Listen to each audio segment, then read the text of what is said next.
બધાને સીતારામ મિત્રો, અમે આવી ગયા ગેસ ભરવા. છેલ્લા 3 દિવસથી આ જર્સી ગાયનો ફોન આવતો હતો. તમને બતાવું એની હાલત, બહુ ભયજનક હાલત છે. યોગી ચોક ના એટલે કિરણ ચોક પાસેથી આ જર્સી ગાયને છેલ્લા 3 દિવસથી આ બીમાર હાલતમાં હતી અને અહીંયાથી અમે ભરવા આવ્યા છે. આટલા લોકો હારે આવ્યા છે, અતુલભાઈ અને અશ્વિનભાઈ અને અમારી પ્રાણીન ફાઉન્ડેશનની એમ્બ્યુલન્સ. હવે જોઈએ, લાગતું નથી આ ગાય જીવે એવું, પણ આપણે તો પ્રયત્ન કરવાનો હોય, માત્ર જીવ દયા કરીએ એટલે. તો જોઈએ છે હવે કેમ થાય. અમારા અતુલભાઈ અને અશ્વિનભાઈ નાળા ગોઠવવા માંડ્યા છે.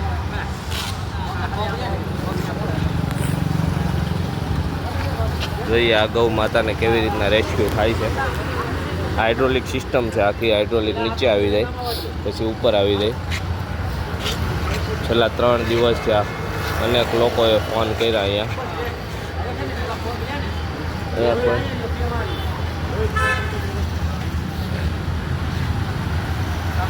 કારણ કે જર્સી ગાય હોય એટલે એ બળ ન કરે. એ આપણી દેશી ગીર ગાય હોય તો આપણને સહકાર આપે, પણ આ ગાય આપણને સહકાર ન આપે. હા, પલટી મરાવવાનું નક્કી કર્યું છે. પલટી મારે એટલે વહી જાય ઉપર. હા, હવે વહી ગઈ છે ઉપર. હાઇડ્રોલિક છે, આપણે ખેંચી લઈ એટલે હમણાં હાઇડ્રોલિકથી આવી જાય ઉપર.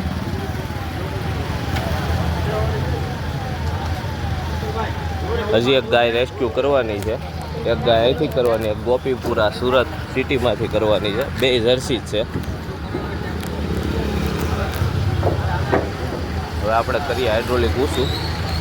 આપણી હાઇડ્રોલિક સિસ્ટમ છે. આ દબી એટલે થાય ઊંચું. જો શું ઊંચું.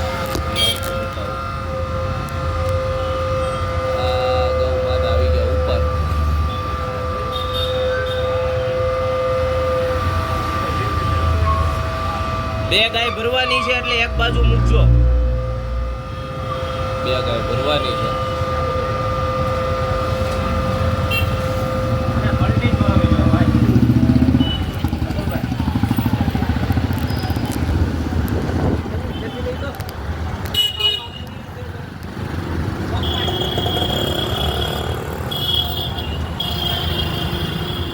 આ લોકોએ ઘણી સેવા કરી હોય એવું લાગે છે.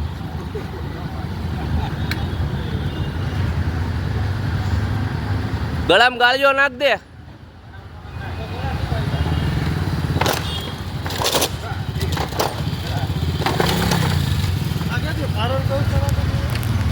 પ્રાણીમાંથી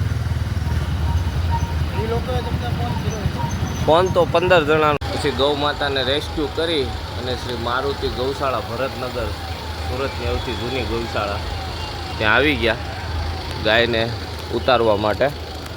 અને આ એમ્બ્યુલન્સ લગાડી દીધી છે.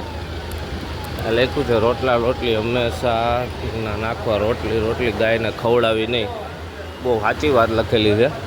ગાયનો ખોરાક નથી રોટલા રોટલી. હવે આપણે જાય છે અંદર. મને હાલવા જો દરેક અંદર.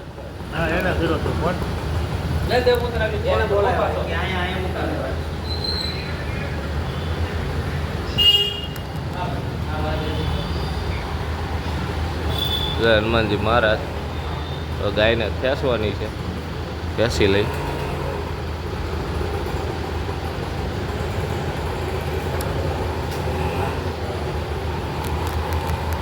પછી કરી દીધું આપણે ડાઉન એટલે નીચે.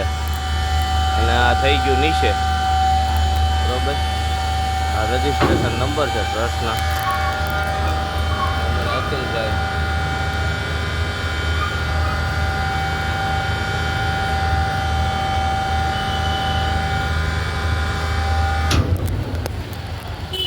થઈ ગયું નીચે.